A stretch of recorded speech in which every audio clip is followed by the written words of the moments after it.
We have a special bonus episode today full of tips and tricks for Thanksgiving. You don't want to miss it.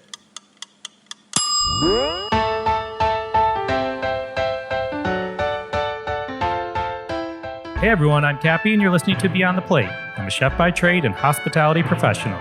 By day, I head up Rachel Ray's culinary operations and co-founded her cooking and kids charity called Yummo. 5 years ago, I had the idea to put together a podcast where we sit down with the world's culinary elite to explore their journey into the food industry and the social impact they have made in their community. Hence, the name Beyond the Plate. If you're new to the pod, welcome. If you listened before, we're so glad you're back. We hope this episode inspires you to cook or, like the chefs we feature, make a difference in your community. With that,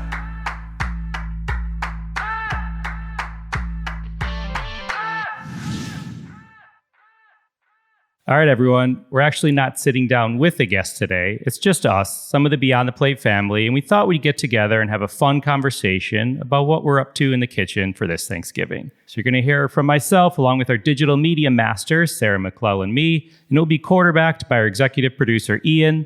And before I forget, you're going to want to start following Sarah on social media if you're not already, at Sarah McClellan NY. That's SarahMcLellan NY. We'll share links to some of the recipes we talk about during the episode, as well as the timestamp of where we talk about it in the episode to make it a little easier for you to find. I can speak for myself that starting today, I'll probably rack up somewhere around 50 to 100 texts and calls from people needing tips, advice, or recipe ideas in general. So here we are. We hope this inspires you in the kitchen and you have a great Thanksgiving. Ian, what's up, dude? Kappy, are you already tired from all the requests, or are you just getting started here? I mean, literally, they started rolling in this week. No, I don't get tired. I kind of like it. It's, people get inspired to maybe cook a new dish or try a new technique. I'm glad you like it because I'm guilty. I am one of them that will constantly text or email you cooking advice. And I have not done Thanksgiving yet with you because I'm going to get all the info right now from you. And also, anyone that was thinking of following me, please follow Sarah. It's a much better account to follow. Mine are just pictures of my kids. Hers are of beautiful food and all the cool stuff that she does. So and pictures. Glad to have you here too. Yeah. And your kid. And my kid.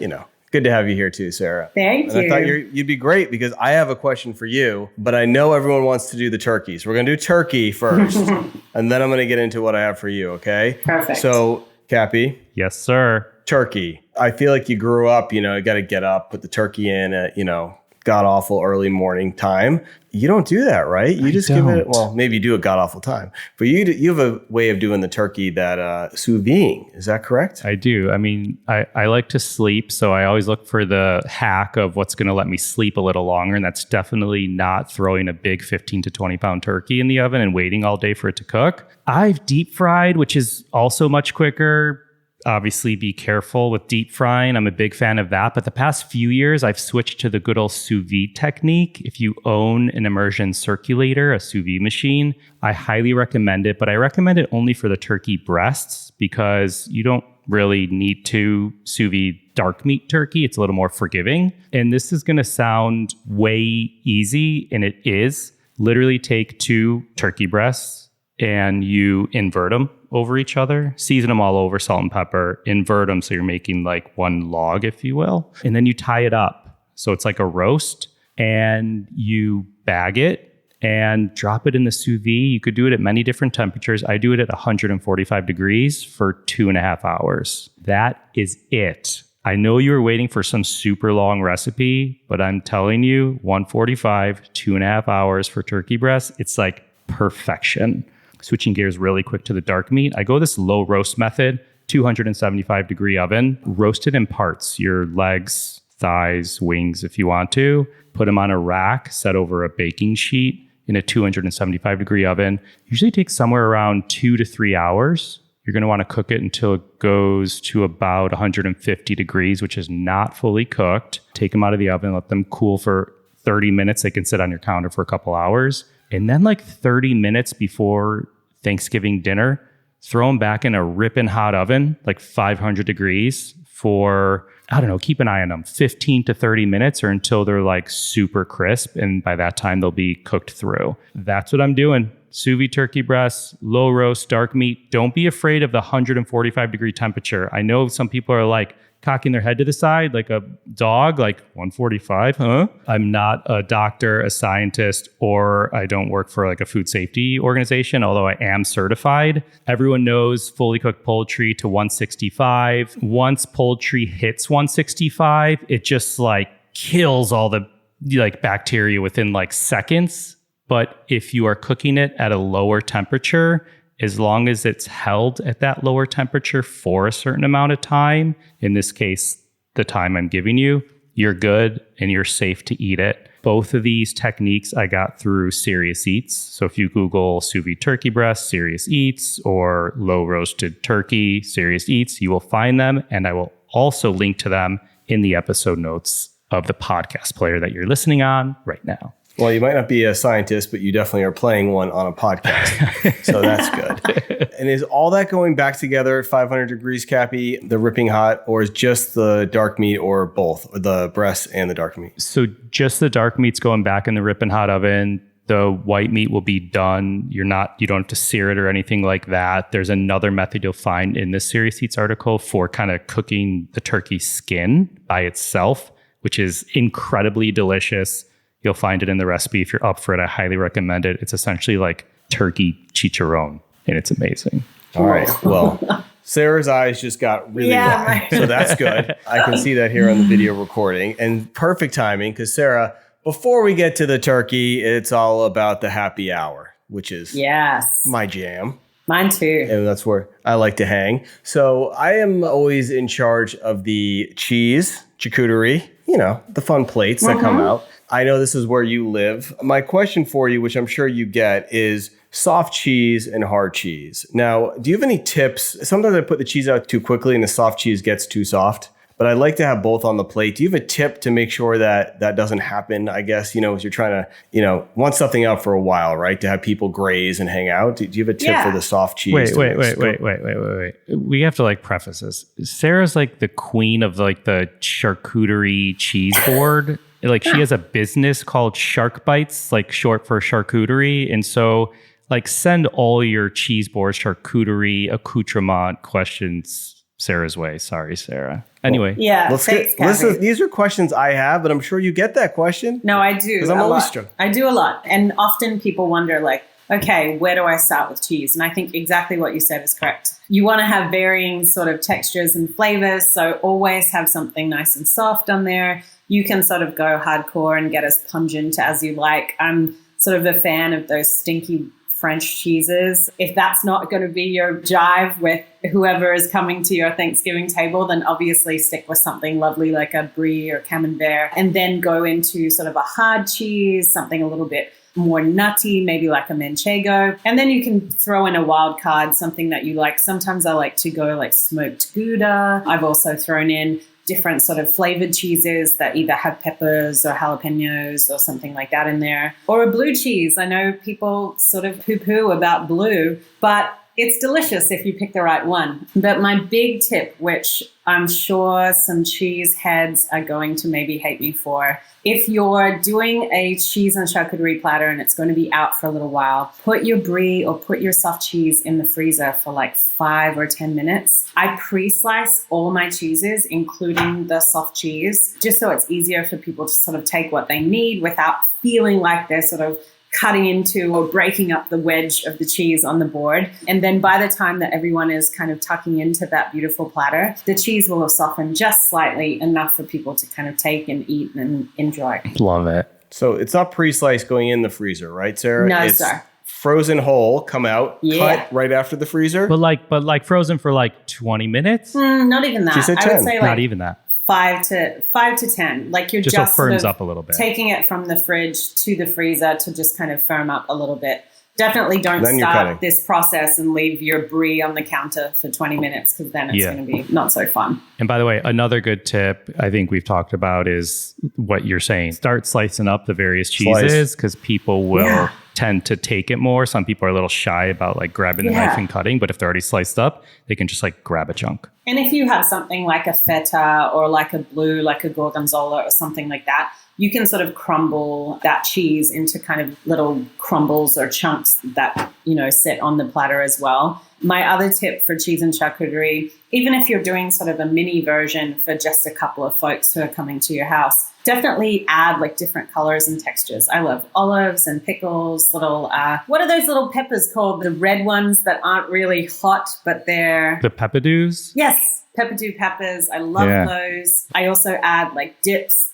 Another little trick or hack for you, store-bought hummus, whack it in a little bowl. Do like one of those fancy chef like swoops with a spoon, a little drizzle of olive oil, a little sprinkle of something like a turmeric or a paprika, and some flaky salt. And it looks like you whipped up that hummus by yourself, but no way. Step aside, Michael Solomonoff. Yeah, there you go. Store-bought hummus. Laser wolf this.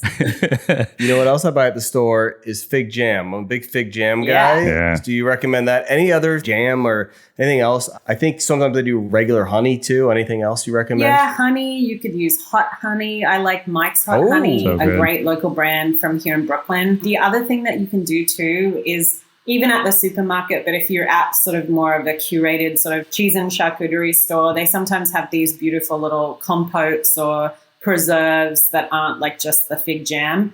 I love fig jam, but I do agree that, it's probably something that a lot of people have had if you're trying to do something unexpected. The other thing that's kind of fun is actually getting a little sort of wedge of honeycomb. So you've got that honey flavor, but people are also kind of cutting into something that's a little bit different and unique. So all of that good stuff. You can find honeycomb? Yeah. I found it at my local supermarket here in Greenpoint in Brooklyn. But, if you can't find that, you could definitely do like some sort of like blueberry compote or anything like that would be good. Yeah. Kappy, you were saying you're going to tell me my hot honey? I need a hot honey. Dude, Mike's Hot Honey is so good. There are some other random brands, but also like if you're in a pinch, two things. One, if you have or find Calabrian chili paste, it's more like an Italian grocer type thing, mix in a tablespoon or two per cup of honey and you have your own homemade spicy honey. Or I'm sure you have sriracha at home. You could add a little sriracha to honey to do a spicy honey. But just keep in mind when it comes to honey, usually like the lighter the color, the lighter the flavor, which is good when you're mixing in something spicy. So you're not getting like a weird floral honey with spice. So if it's like the more clear the honey is probably better for like mixing in this case. Again, I'm no scientist, Ian. Yeah, you play one on a podcast, but I do think that I love adding some jam or honey or something to the cheese. I think it really brings it out nicely, of course, with any cracker or even without a cracker. Yes. For those people not doing gluten. I'm excited. I can't wait to do the cheese plate. Now we've thrown everyone's Thanksgiving plans for a wrench. Like it's just cheese. Yeah. It's just cheese in my book. I mean, that's what my family has me do. So, watch out. This year I'm doing it with my in-laws. So they always let me do that cheese board. So I'm excited about this, Sarah. Thanks for the tips. That being said, back to the main dishes, because I want to make sure people feel ready for the meal tomorrow. Mashed potatoes, Kappy. Staple. Got to have it. What are the questions you get, or what do you tell people with that? I go classic. I think it's personal preference. You can use a food mill or a ricer and get like the super smooth ones, or you just use a regular potato masher and mash them up to your desired consistency. If you go chunky, non-chunky, skin on, skin off. Me personally this year, I'm getting russet potatoes. I'm going to put them through the ricer just because I recently had a super smooth, buttery mashed potato at a restaurant. And I was like, I'm making those for Thanksgiving. So I like it's Thanksgiving. Like, I'm not like, I'm going to do skim milk and light sour cream. I'm like going full fat. Sorry. I'm like half and half or cream or like butter. You know what I mean? And I like to heat up like a couple cups of my liquid along with the butter in a pot, just over low heat. It gives it a little better texture when you're adding the warm liquid to the warm potatoes. Sometimes if you add cold to warm potatoes, it tends to get a little gummy. So I just bring it up and just until it starts like steaming in the pan. You don't have to boil it. Always start your potatoes in cold water, bring them up to a simmer. Once they come up to a simmer, salt the water. Always cut your potatoes in like shapes and sizes so they cook evenly. And then just like, once it comes up to a simmer, about 10, 15 minutes later, check it every 5 minutes, lift them out of the water, pierce them with a knife or a fork, and you want it to go in like super easy. And when that happens, they're done. Strain them out. My wife, who does not let me do the mashed potatoes. That's her jam. And then, by the way, after you strain them, add them back to that warm pot you just cooked them in and put them back over like low heat for like a minute, and some of that excess steam will come out and give you also a better texture. So mashed potatoes seem so easy, but there's so many like little things that can make or break them. And I speak from experience because in culinary school, I once had to do mashed potatoes for one of my cooking practicals, and I fucked it up so bad. I like added way too much butter. It was like separating. I brought it to my chef. I was like, oh man, like tail between my legs. Well, we were going to make them the other night and we didn't have like the right mixing utensil. Yeah. And so I was like, yeah, it's fine. We'll just mash them. And oh, no way. I had to run to the neighbors and borrow it. So I think Lauren shares your sentiment there, Kappy. You can mess them up. Stick to the basic technique. Don't overthink it. If you want to add cream cheese or sour cream or Greek yogurt or chicken broth or vegetable, like you do you know, but just follow those basic tips of like shapes and sizes, start them in cold water, make sure their steam is evaporated before you add everything, and you'll be good. You could figure like 4 or so ounces of raw potato per person. So about like 1 pound of potatoes will feed around 4 people. And don't forget, you have so much stuff on your Thanksgiving table. So no one's, taking heaping spoonfuls of mashed potatoes. I mean, they may be, but don't go overboard. Kappy, I'm going to go gravy to you right now. I feel like gravy it's something that I feel like the end, right? You're cooking at the end, you bring it all together with the gravy, with everything you've been cooking during the day. What's some tips you give people that, text you about what to do with my gravy or how to do gravy? I'm a big gravy fan. I also go simple of what I think is simple. I start with a classic roux, which is equal parts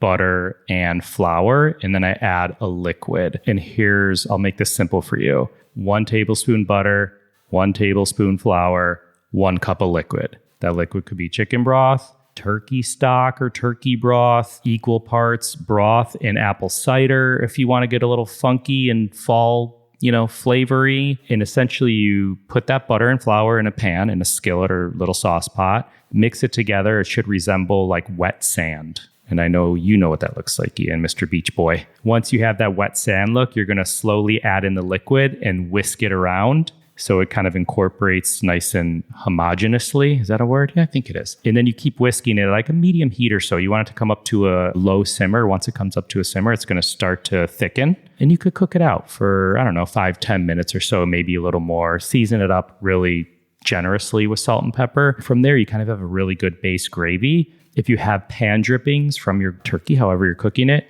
you can add some of those pan drippings into this, gravy base. So, add in some chopped fresh parsley, rosemary, thyme, sage, whatever extra herbs you may have on hand from whatever other dish you cooked. So again, pretty basic, good ratio for you.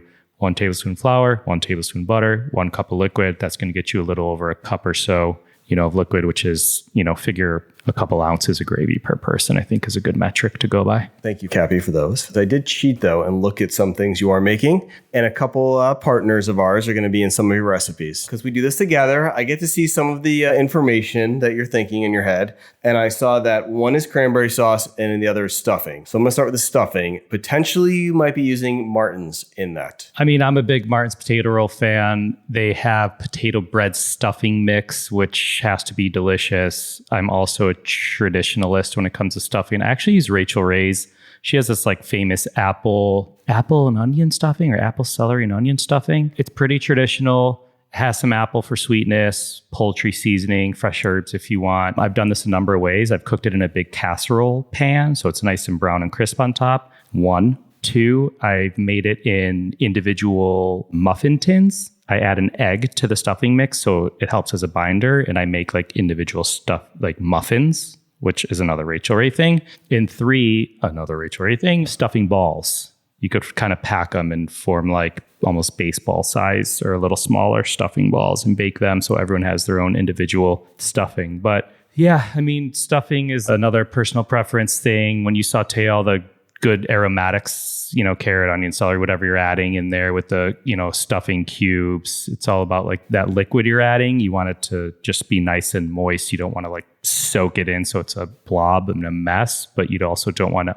under moisten it so it's dry. It's kind of about hitting that balance. Kind of, you find some stuffing recipes, and whatever the liquid measurement will be a good guide for you, but start with a little less. You could always add more. And we'll also link to Rachel's classic apple and onion stuffing recipe too in the episode notes. Perfect. And I want to fly through because I want to get to some of Sarah's sides here. But the cranberry, because I said it, cranberry sauce. I go simple. Go. Listen. Wait, whoa. Not simple. You're doing a spin this year. I got you, bro.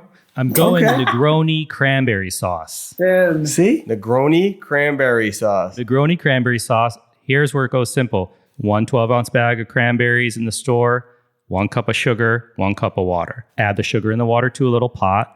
Once it starts simmering a little, mix it up. That sugar's dissolved. Add the cranberries in. Bring it up to a simmer again.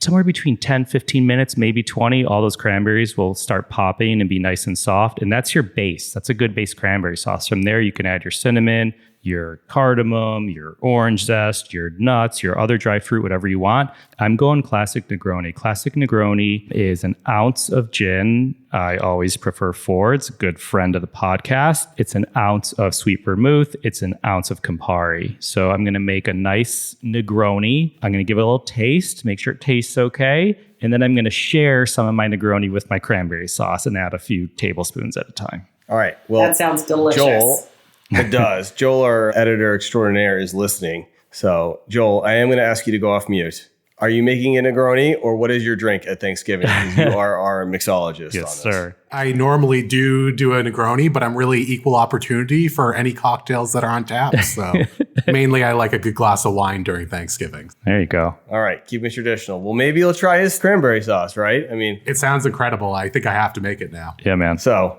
all right. Well, there you go. All right, Sarah, 2 side dishes from you real quick. You have one that I feel like everyone asks you for the recipe, and it's like cheesy, corny casserole thing. Yes. Oh, by the way, I've told you this before, and I will tell you again. Maybe my parents scarred me this as a child, but when I hear the word casserole, I get this adverse, terrible reaction that casserole means terrible. But maybe you can change my mind. Maybe it did. Maybe it did mean terrible. Maybe we need to make some progress. I hope your mother is not listening yet. Oh, my mother probably is listening. She's our biggest fan. Oh my God. What did you do to him, Mrs. Cohen? I would try your casseroles. Yes, casseroles. Too many casseroles. Sorry, Mom. Mrs. Cohen aside, Sarah, tell me about your casserole. I think this is going to change your mind. As people can probably hear, I'm actually Australian, but I moved here 22 years ago. So I got sort of welcomed into this beautiful Thanksgiving tradition. And this is actually a dish that I've been making since one of those very first years.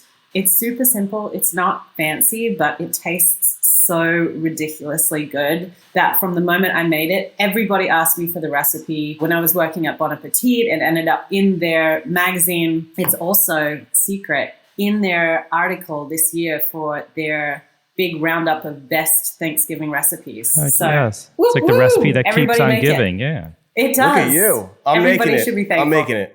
I'm going to change my mind on casseroles. I'm making it, Sarah. Exactly. It's so easy, though. So you just start with a jalapeno, some onion and garlic in a pan, throw in 2 cans of corn, get that nice and sort of simmered and smelling delicious. Put in a little container of cream cheese, a handful of beautiful shredded cheese like a cheddar or something like that, some parm, salt and pepper.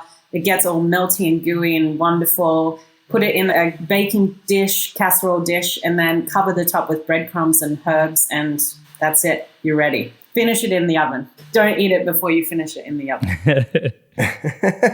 I mean, you could. It would still be delicious, but the oven is the final countdown for about 10 minutes until the breadcrumbs go brown on the top. Well, then change my mind about green bean casseroles, will you? Oh, boy. Here we go. Well, I feel like you've really got some trauma with casseroles. Do we need to sit you down, have an intervention? No, when Kappy plays a psychologist on a podcast, we'll join that one. Okay, perfect. So green bean casserole, obviously everyone has their favorite recipe. I had a couple of versions that were wonderful, but I was like, how do I sort of maybe take the can of cream of mushroom soup out of the equation and the can of green beans, or whatnot. So I use a saute of fresh green beans or even haricot vert if you want to get like a little bit bougie. And then I make a bechamel, garlic bechamel, a beautiful white sauce, throw in some parm into that. I also saute a bunch of wild mushrooms, mix that through that sauce, and then pour that over the green beans. I will point out when you're cooking the green beans or sauteing them, do them until they're just under al dente. They've still got a little bit of bite to them because you want them to sort of finish that final cook in the oven.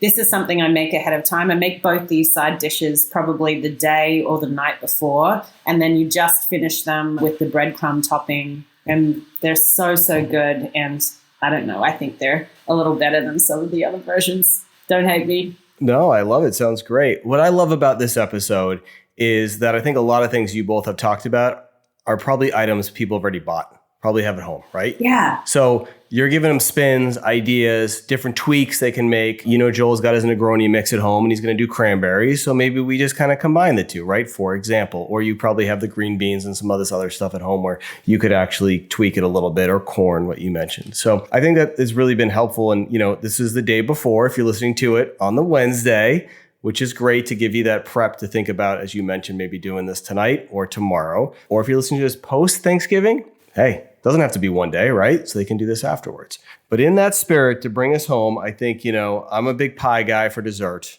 I know some people here might not be on the podcast right now, but, other things that you might have at home are probably ice cream, right, Sarah? So I know you have a nice fancy ice cream you do here with some salt or something. Yeah. Like, if I'm not the pie person, well, I am. So my pies are ready to go. It's easy. They come out of the oven. Hopefully, Joel, you're a pie guy too. Huge pie guy. Yeah. All right. So we got pie guys on here. We got two pie guys here. I think Kappy kind of is. But Sarah, what do you do for dessert? Bring us home with the meal here. What is something you tell people to do? Ian, I will say that, you can have your pie and ice cream too. So don't cut one out. You can have all of the things. But this is something that I was inspired from Lilia, one of my favorite restaurants here in Brooklyn, Chef Missy Robbins. So good. So get the best quality chocolate ice cream you can find. Scoop that into a rocks glass. Drizzle over a little bit of a really good quality extra virgin olive oil, flaky salt. I love molten salt, some crushed nuts. I think hazelnuts are perfect in this situation. And then just a little bit of orange zest over the top. And it's perfect. It's decadent. It's festive, but it's not a hunkin' piece of pie. Unless you want pie, then go ahead. I love this. I love it. Thank you. You're welcome. Sarah, enjoy your Thanksgiving. Thank you, guys. Enjoy yours. And I'm sure Kappy and I will maybe text during the day being like, how's your turkey going? How's your turkey going? How's that Negroni? Well, that's why I didn't say happy Thanksgiving to Kappy, because I will be texting him that morning, exactly, asking him questions so I can do my happy Thanksgiving text to him on the day of. Exactly. So thank you both, because I think you've really, made me excited about Thanksgivings, and hopefully our listeners too, because I'm going to try some new things. And it's going to be awesome. I can't wait. We have faith in you, Ian. Yes. Tag me in that cheese board. I am thankful for this podcast, thankful for all of you, but mostly thankful for Joel, who gets to edit this all together and make it sound good, especially makes you sound good every week, Kappy, right? Yes, sir. So thank you all. Excited about cooking a lot of this stuff. So with that, Kappy, bring us home. Everyone listening, if you want to get some of the recipes we talked about in this episode, check out the episode notes in your podcast player, or you can go to beyondtheplatepodcast.com. Find me and keep up to date with this podcast across all social media at On Kappy's Plate. Beyond the Plate is also on social at BT Plate Podcast. Again, you can find Sarah at Sarah McClellan NY. That's SarahMcLellanNY. We'll also put her social handle in the episode notes. Don't forget to join us next Wednesday for an episode of Beyond the Drink, our companion podcast of Beyond the Plate, brought to you by our friends at Ford's Gin, and then another Beyond the Plate the week after that, and then a Beyond the Drink, and then a Beyond the Plate. You get the picture.